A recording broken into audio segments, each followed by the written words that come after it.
Bienvenidos una vez más a Basket 365. Soy Denis y en el vídeo de hoy vamos a seguir con mis planes para agencia libre cada uno de los equipos de la NBA. Ayer salió el vídeo de los Houston Rockets y hoy sale el 17º vídeo, el de los Charlotte Hornets.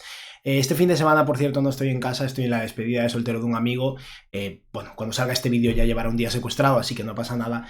Pero eso, desgraciadamente, bueno, por suerte no hay playoffs, por desgracia no hay playoffs también porque los Thunder ya ganaron, así que no hay mucho que comentar ahí. El domingo llegaré a media tarde e intentaré grabar un vídeo sobre ese partido 6 de Pacers-Knicks, independientemente del resultado. Pero bueno, hoy, sábado, estaréis viendo estos planes de los Charlotte Hornets, un equipo interesante que lleva años en el pozo y que necesita salir, que ha ido acumulando talento con elecciones altas en el draft, que ha tenido mala suerte, pero no tanta como Utah o Washington en esta lotería del draft y acabaron con el pick 4. Y vamos a hablar de qué haría yo con los Charlotte Hornets en este verano. Y por supuesto, si estáis aquí, me imagino que es porque os interesa la NBA, así que os animo a que os suscribáis, dadle a like al vídeo, comentadme abajo lo que opinéis, hacedme preguntas, que al final de cada vídeo siempre respondo una pregunta planteada en un vídeo anterior, y vamos a empezar hablando de la situación financiera de los Charlotte Hornets. Los Hornets son un equipo que proyecta estar unos casi 27 millones de dólares por debajo del impuesto de lujo, por lo que eso no es un problema para ellos, tampoco es que lo vayan a pagar. Así que podrían tener disponible su mid-level de 14,1 millones de dólares y su excepción bianual de 5,1. No tiene margen salarial, simplemente están muy poco por encima de ese margen y no tienen excepciones de intercambio tampoco. En lo que respecta al draft, tienen el pick número 4. Como comentaba antes, tuvieron mala suerte, pero no tanta en la lotería, y es cierto que ese pick 4 es interesante y puede darles una pieza útil a largo plazo para sumarse a muchos picks de zona alta del draft de Charlotte recientemente, Tyjon Salam, Brandon Miller, LaMelo Ball, pues ahora llegará este pick 4, ¿no? Y también tienen dos selecciones muy altas en la segunda ronda, los picks 33 y 34. Y en lo que respecta a sus agentes libres, tienen a Trey Mann, que es agente libre restringido, que jugó muy pocos partidos y tenía muy buena pinta en este cuarto año, pero lleva lesionado todo el año y es un poco preocupante su situación. Está también Seth Curry, un veteranazo que ya lleva un par de añitos en Charlotte. Doug Gibson, otro jugador con mucha experiencia en sus espaldas, no creo que le quede mucho baloncesto dentro. Marcus Garrett, que fue un fichaje de última hora de cara al final de temporada, un jugador que a mí personalmente me parece un poco interesante, lleva un par de años en la NBA y es un tío que defiende a un nivel alto, tal vez sea interesante a largo plazo. Y luego Wendell Moore, que bueno, finaliza su contrato dual. Recordemos que es un jugador que fue un pick de Minnesota, fue intercambiado de Detroit, luego fue cortado y acabó un contrato dual en Charlotte. Bueno, es un jugador que a mí me interesaba en el draft, pero no le ha ido muy bien, la verdad. Y vamos a hablar ahora de las fortalezas y debilidades de este equipo. Como fortaleza número 1 voy a poner talento, pero lo pongo entre interrogaciones, porque la realidad es que por mucho talento que tengan, ha derivado en tan pocas victorias, en tan poco éxito colectivo, que uno empieza a cuestionarse cuál es el nivel de talento o de talento que se traslade a victorias de LaMelo Ball, sobre todo, que es el que más tiempo lleva ahí, pero bueno, LaMelo, Miller y compañía. Han tenido muchos problemas de salud, es cierto, pero bueno, eso. Tienen mucho talento y suma un pick 4 en el draft. Tienen flexibilidad, no tienen contratos grandes. LaMelo cobra un máximo pero del 25%, que no es para tanto al final. Tiene además muchos años de contrato por delante y es un tema que habrá que en algún momento explorar, el futuro de LaMelo Ball, ya sea en Charlotte o en otro lado.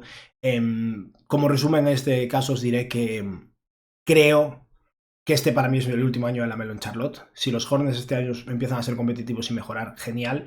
Si no, en el verano de 2026 yo le daría salida y ya está. Es un tío con talento, puedes vender alto, puedes sacar valor por él, pero confío en él poco como líder de un equipo y al mismo tiempo ha tenido problemas de salud tanto él como sus compañeros y por eso vamos a esperar un año más, ¿no? Y bueno, es un equipo que creo que una de sus fortalezas una vez más es que les ha ido tan mal que nadie tiene muchas expectativas, nadie espera nada de Charlotte. Y si el año que viene sorprenden y acaban de novenos o octavos, pues la verdad es que es un éxito rotundo para ellos, ¿no? Una de las principales debilidades de este equipo es la salud. La verdad es que entre LaMelo, Mark Williams y Brandon Miller no ganan para disgustos y es algo que realmente necesitan que se solucione. No tanto solucionar como que se solucione. Hay un punto de trabajo de los jugadores para cuidarse, pero también hay un punto de mala suerte, ¿no? Y es un equipo altamente ineficiente, tira mal de 3, tira mal de 2, tira más mal en general. O sea, es un equipo que está entrenado por Chaz Lee desde hace un año, con lo que el esquema será un poco bastante similar al de los Celtics, de mucho tiro, mucho espaciado, bueno, intentar potenciar el movimiento de balón, pero si no las mete nadie es complicado, ¿no? Y es un tema que probablemente con maduración, con salud, con sus buenos jugadores disponibles, probablemente mejore, pero bueno. En lo que respecta a los jugadores en plantilla de los Hornets está LaMelo Ball, está Miles Bridges, Está Yusuf Nurkic, que finaliza contrato, llegó ahí en febrero. Josh Green, Mark Williams, el tema de Mark Williams, luego hablaremos de él. Brandon Miller, Tijan Salam, Josh Okogie, que tiene un contrato no garantizado de unos 7,75 millones de dólares. Está también... Uy, otro Williams, y se me ha ido el nombre de quién es. O he puesto el nombre mal. Ahora os lo diré, dadme un segundo. Está también Dequan Jeffries, que llegó ahí mediante Sing and Trade en su momento. Tienen también a Nick Smith, que fue un pick de finales de primera ronda, que la verdad es que ha ido mejorando un poco y yo no creo que esté yéndole tan mal tampoco, ni mucho menos. Grant Williams, me he liado. Vale, ya está. Me he ubicado. O sea, el primer Williams del que hablaba era Grant Williams, que tiene el cruzado roto. Este Williams es Mark Williams, que es del que hay que hablar especialmente. Eso de Quan Jeffries tenía un contrato no garantizado por el Sing and Trade del intercambio de Karl Anthony Towns, donde los Hornets ayudaron como facilitador. Es un tío que sigue aferrándose a la NBA, pero bueno, Nick Smith es un tío con talento que para mí ha ido de menos a más, me parece relativa, un poco interesante al menos. Musa Diabate se ganó un contrato regular después de jugar muy bien contrato dual el año pasado, y luego en contrato dual están Damian Buck, que sinceramente no lo tengo nada en el radar, y KJ Simpson, que fue un pick de segunda ronda de los Hornets el año pasado, un base pequeñito pero que trabaja duro, que mete sus tiros y que puede ser un tercer base interesante eventualmente, y eso tiene otro año más de contrato dual. En lo que respecta a las necesidades del equipo, creo que lo que más necesitan es un escolta titular, mejorar tanto en el triple como en la defensa, mejorar en general, digamos, sobre todo a nivel de role players probablemente. Se espera que eventualmente Lamelo más Brandon Miller y lo que sumen este año sean suficientes, ¿no? Como para tener otras prioridades. Y necesitan salud. Necesito ver un año de los Hornets bien a nivel de salud, que jueguen 65 o 70 partidos la mayoría de sus jugadores, básicamente. Y tras eso podremos ver si Lamelo pinta algo ahí o si hay que moverlo y cuál es realmente el futuro o los cimientos de este equipo, ¿no? Dicho esto, vamos a pasar a hablar un poco de la situación de la plantilla y las decisiones que tomaría, pero os adelanto ya que este vídeo va a ser mucho más light, mucho menos enrevesado que de lo que puede haber sido el vídeo de los Rockets o el de los Caps, que será el próximo que estoy empezando a trabajar. En lo que respecta a sus diferentes jugadores, Wendell Murphy, como decía, finalizó su contrato dual. A mí me parece interesante y tiene un año más de elegibilidad, así que yo lo mantendría si nadie le ofrece un contrato por la mínima, y no creo que ocurra.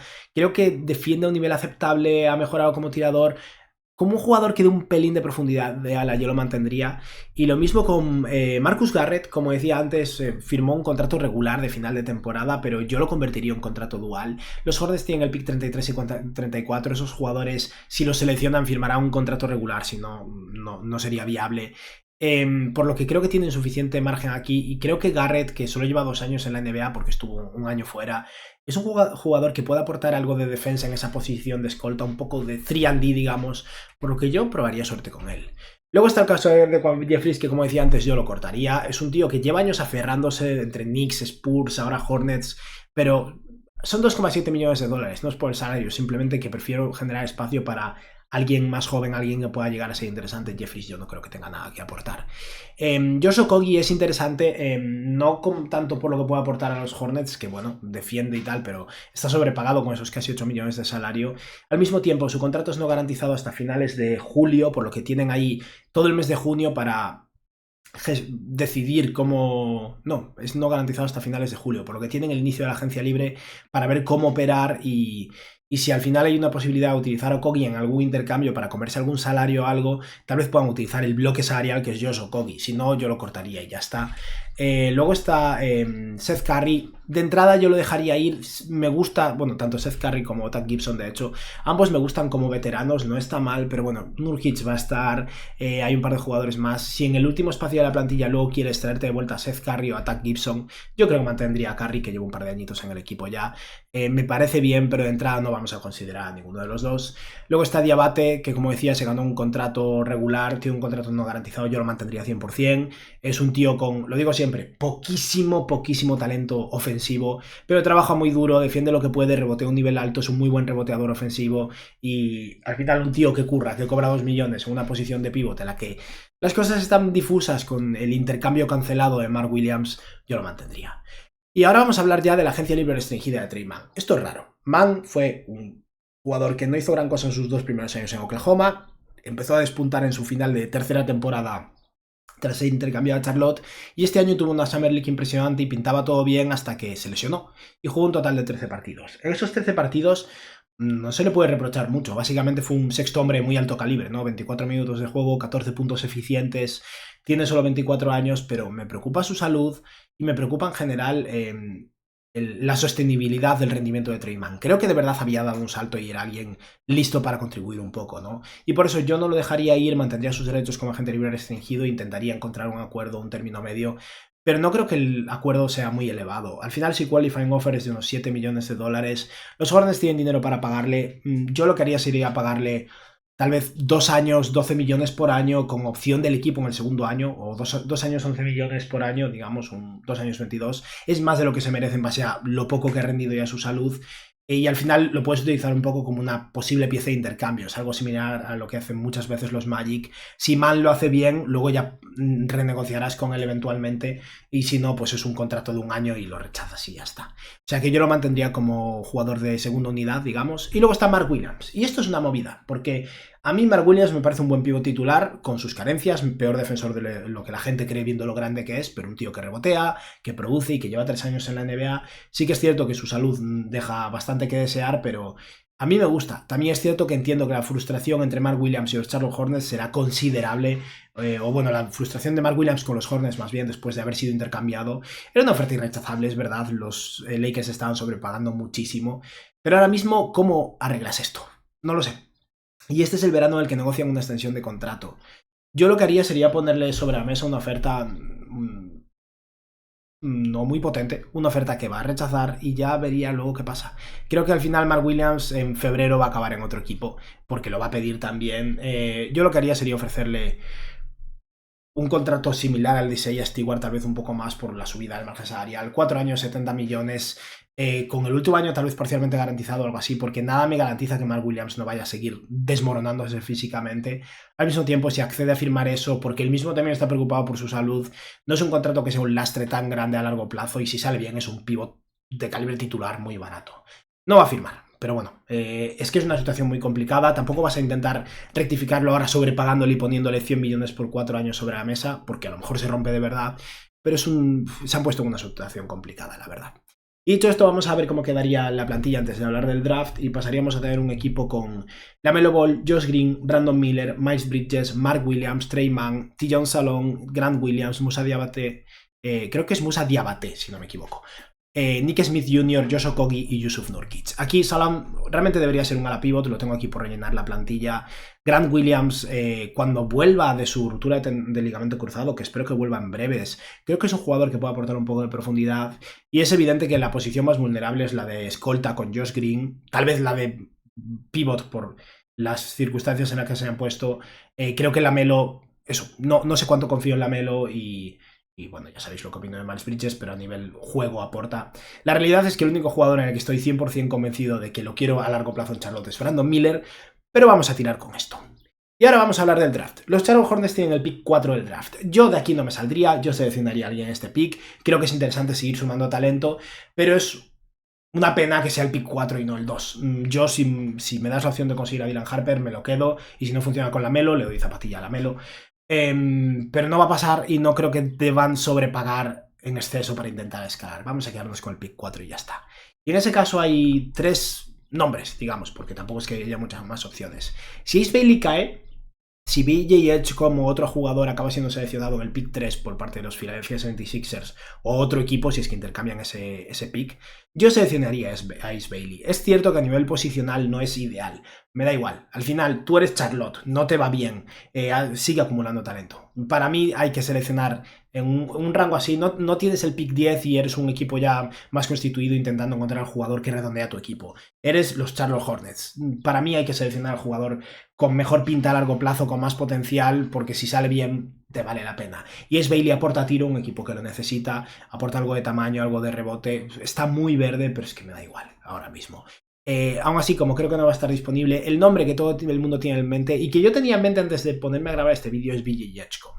Y creo que Edgecombe es el mejor fit, es el jugador que mejor encaja. Los Hornets necesitan un escolta, Edgecombe es un escolta bueno a nivel defensivo, que ha metido sus triples, súper atlético de 19 años, que parece un escolta 3&D, que puede llegar a ser un muy buen titular. Mi problema, no me fío nada de Edgecombe a nivel de desarrollo ofensivo. No creo que Edgecombe vaya a ser un tío que ni pueda convertirse en un base titular, ni sea un anotador o un creador principal. Al final es un finalizador atlético defensivo. Estamos hablando de, bueno, la comparación más típica por el físico es Víctor Oladipo. Pero es Víctor Oladipo si no aprendiera a botar el balón, es lo que es VJ Edgecombe. Y eso me deja un poco frío. Y cuanto más lo pienso, más me cuesta. Creo que los Hornets seleccionarían a Edgecombe si está aquí disponible. No me parece un mal pick. Es probablemente el que mejor encaje ahora mismo. Pero a lo mejor no tiene sentido dejar pasar a Trey Johnson. Trey Johnson también encaja a nivel posicional, encaja mucho menos a nivel de equipo, a nivel de actitud, a nivel de todo. Es un tío que es peor a nivel defensivo, que tiene más potencial a largo plazo como creador y necesitaría más el balón en un equipo en el que están LaMelo y Brandon Miller. Pero creo que a nivel de talento, a nivel de muñeca como tirador, incluso a nivel de tamaño, es que me gusta más. Y yo, si tengo el pick 4 y soy Charlotte, yo seleccionaría a Trey Johnson. Y es lo que vamos a hacer. Creo que van a seleccionar a VJ Edgecombe, no me parece mal, yo mismo creía que iba a optar por eso, pero no, seleccionaría a Trey Johnson. Y luego, para hablar de los picks de segunda ronda, obviamente si Trey Johnson no está disponible, pues iría por Ace Bailey, si no Edgecombe. Digamos que ese es mi top 3, ¿no? Esos picks 33 y 34 me planteé la posibilidad de que emparejen un par, intenten escalar, pero creo que es interesante que sumen 2 jugadores más. Al final, este es un draft potente a nivel de jugadores grandes. Creo que en la segunda ronda puedes conseguir algún jugador interior, y con Nurkic, que es una trade exception andante básicamente, y Mark Williams, al que quién sabe cuánto mantendrán, y Diabate, que está bien pero no lo quieres como titular, está bien intentar sumar algo por ahí. Y al mismo tiempo este equipo necesita un poco de defensa de ala, por lo que creo que es interesante intentar probar suerte 2 veces. El jugador que más me gusta para Charlotte, que tal vez no esté disponible en el pick 33, pero sí que creo que es bastante viable que intenten escalar al pick 26, 27 y conseguirlo, es Drake Powell. Drake Powell no está listo. No pasa nada tampoco. Powell, por poner un paralelismo, me recuerda un poco a Peyton Watson de los Nuggets. Es un tío de más o menos 1,98 m, creo que van a decir que mide 2 metros calzado, básicamente, súper atlético, con brazos larguísimos y realmente bueno en defensa. Tiene 19 añitos, no ha tenido casi nada de producción ofensiva en Carolina del Norte, que por cierto, North Carolina, Charlotte, hay vínculo, mismo estado, eso al final es interesante también, puede que haya un poco más de favoritismo ahí. Básicamente me parece un jugador que tiene muchísimo potencial de desarrollarse en un jugador muy bueno a nivel defensivo en el ala. Y Charlotte necesita defensa. Y si aún por encima vas con Trey Johnson en vez de VJ Edgecombe, toda la defensa a largo plazo que puedas conseguir es interesante. Y creo que este tío es el típico que puede salir fatal si acaba promediando un 20% en triples, pero si sale bien eventualmente es un muy buen valor. Así que Drake Powell sería mi prioridad. Si no, otra opción es... ay Dios, se me acaba de ir el nombre de este tío. Jugador de Arkansas. Adutiero. Es otro jugador más veterano, lleva un par de, creo que 3 años ya en la universidad, es un jugador de ala muy atlético, muy bueno en defensa, no tira. Tal vez acabe desarrollándose como tirador, a día de hoy no tira bien, pero en la segunda ronda en este rango, si consigues un tío que defiende a buen nivel en el ala, que puede acabar tirando y que corta canasta, yo iría por él. Y luego, por mencionar un par de nombres de pivots interesantes, Ryan Colbrenner creo que puede estar disponible en este rango, Maxime Renaud probablemente no, pero si está disponible es un pivot grande que mete triples, no es un gran defensor, me gusta menos para Charlotte que para otros equipos, pero si está disponible aquí, apuestas en su talento, ¿no? Y si no, un calvo, ¿no? Un tío que ya viene pasado de vueltas en Johnny Broom, ya lo ha vivido todo, uno de los mejores jugadores de la universidad. De verdad, buscaros su foto de perfil, no la de este año, la del anterior, porque ya tiene, bueno, el pelo de Jalen Sachs, ¿no? Pero Johnny Broom es un tío de 22 años que es un poco pequeño para jugar como pivot, pero al mismo tiempo tiene algo de capacidad de pase, rebotea muy bien, es físico, y yo dudo muchísimo que vaya a ser un pivot titular en la NBA. Pero si en la segunda ronda, en el pick 34, consigues un pivot suplente de alto calibre, bastante versátil, yo creo que es un buen valor, así que vamos a ir con Johnny Broom. Y con esto ya hemos acabado, es lo que decía antes. Charlotte para mí es un equipo que debería ser bastante pasivo este año, aunque ahora hablaré de un par de cosas más. Pero lo que respecta a los jugadores tras acabar con el draft, estaríamos hablando de un equipo con LaMelo Ball, Trey Johnson, Brandon Miller, Miles Bridges y Mark Williams. Aquí no defiende nadie. Prefiero esto que a VJ Edgecombe, sinceramente, aún así. Luego Trey Mann, renovado por 2 años, 22 millones, digamos, con opción del equipo en el segundo año. Josh Green, Tyjon Salang, a ver si se desarrolla más en su segundo año. Grant Williams, Musa Diabate, Nick Smith, Drake Powell, Johnny Broom y Jusuf Nurkic. Y sobre esto hay que decir una cosa más, y es que Charlotte está posicionado como un equipo que tiene un así margen debajo del impuesto de lujo para facilitar intercambios. Y Nurkic y esos 19 millones de dólares, o Cogiel, que no he incluido aquí, pero que podrían utilizar, son opciones para ayudar a algún equipo a rebajar salario. No es imposible incluso que vayan a por algo como Nurkic por Singis. Si Boston simplemente quiere rebajar salario o intercambio de tres bandas donde Nurkic acabe en otro equipo por Singis en Charlotte para darle un poco más de veteranía al equipo y alguien que realmente seguramente encajaría. Algo en esa línea no lo descartaría en absoluto, pero tampoco quería ponerme a hacer tantas cábalas. Pero hay una cosa más de la que quiero hablar y es que esto, supongo que muchos lo sabéis, lo he comentado alguna vez, desde la nueva CBA, desde el nuevo acuerdo colectivo de la NBA, las excepciones, esas mid-level, también se pueden utilizar como excepciones de intercambio.